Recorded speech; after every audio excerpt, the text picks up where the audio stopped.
Here, amongst unripe tomatoes, we ran into this young man. How did he end up in this place? Oh yeah, well, you know, I like to say if you take everybody who's not tied down, they all sort of fall down to the bottom of the planet. So, you know, that's how we got here, you know. We're all at loose ends, and here we are together. I remember that when I first got down here, I sort of enjoyed the sensation of recognizing people with my tribal markings. You know, I was like, hey, these are my people. PhDs washing dishes and, you know, linguists on a continent with no languages, and that sort of thing. Yeah, it's great.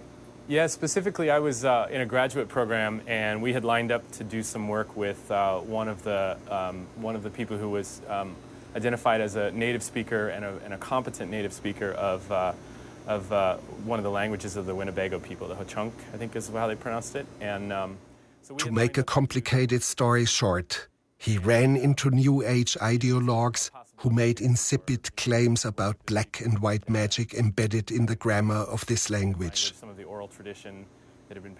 Hence, in this stupid trend of academia, it would be better to let the language die than preserve it.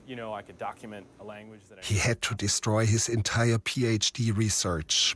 So just imagine, you know, 90% of languages will be extinct probably in my lifetime. It's a catastrophic impact to an ecosystem to talk about that kind of extinction. Culturally, we're talking about the same thing. I mean, you know, what if you lost all of Russian literature or something like that, or Russian, you know, if you took all of the Slavic languages and just they went away, you know, and no more Tolstoy. It occurred to me that in the time we spent with him in the greenhouse, possibly 3 or 4 languages had died. In our efforts to preserve endangered species, we seem to overlook something equally important.